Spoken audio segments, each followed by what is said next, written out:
Hi, my name is Jeremy Gordon, and welcome to this week's Mailbag. Every week, we get questions from federal inmates, their loved ones, and their families about the federal prison process, about questions about the law, and about questions about court cases. We wanted to take a little bit of time and answer those questions here on YouTube. If you have a question about the federal criminal process, a question about case law, or a question about legislation, leave a comment down below or email us at info@topfederallawyer.com. You might find your question on the future Mailbag episode. All right, first question is, what is the status of the laws in Congress to help federal inmates? Okay, so there are several pieces of legislation that are going through Congress right now that are meant to assist federal inmates with either their sentence or possibly to get them some time off of the sentence so that they can go home and be with their families or their loved ones. The three main pieces of legislation that we've been watching this year have been the Equal Act, the Acquitted Conduct Act, and the First Step Implementation Act. The Equal Act, which eliminates the disparity between crack cocaine and powder cocaine when it comes to mandatory minimums, was passed by the House earlier this year and is now sitting at the Senate waiting to be approved. Now, the text of the Equal Act was also placed as an amendment to a thing called the National Defense Authorization Act. That was passed earlier this year with that amendment in it, and I am very hopeful that that will become law. The Prohibiting Punishment of Acquitted Conduct Act, which prohibits judges from sentencing people to drug amounts that were acquitted at trial, passed the House, is now awaiting passage in the Senate.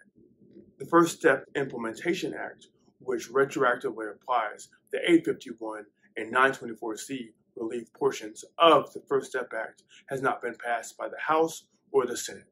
We're hopeful that all of these things get passed soon. Some of these things even might get passed after the election of 2022 and before the new term in January.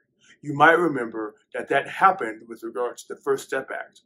The election was in 2018 in November.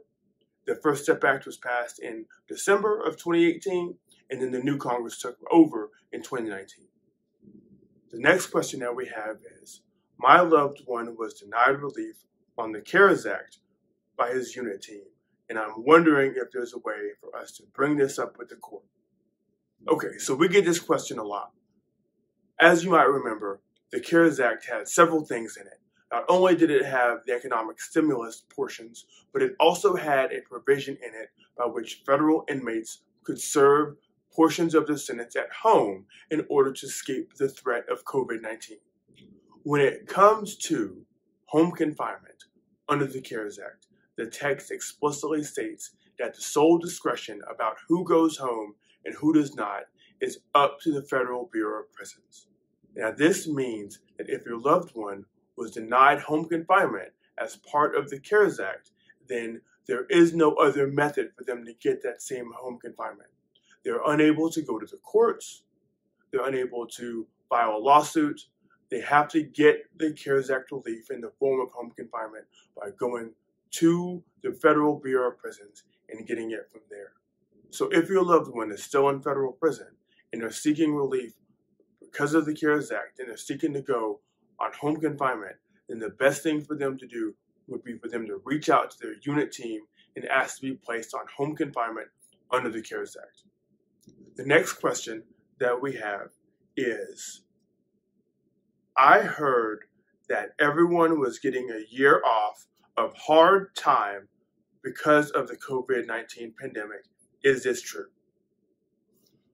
We have not seen any legislation that indicates that the inmates in the Federal Bureau of Prisons are going to receive a year off or any amount of time off, carte blanche across the board as a result of the COVID pandemic.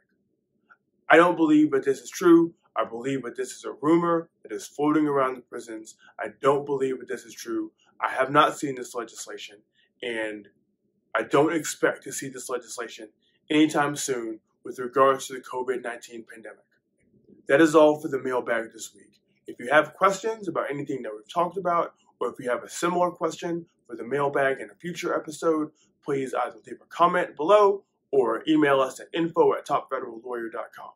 Thank you very much, and we'll talk to you soon.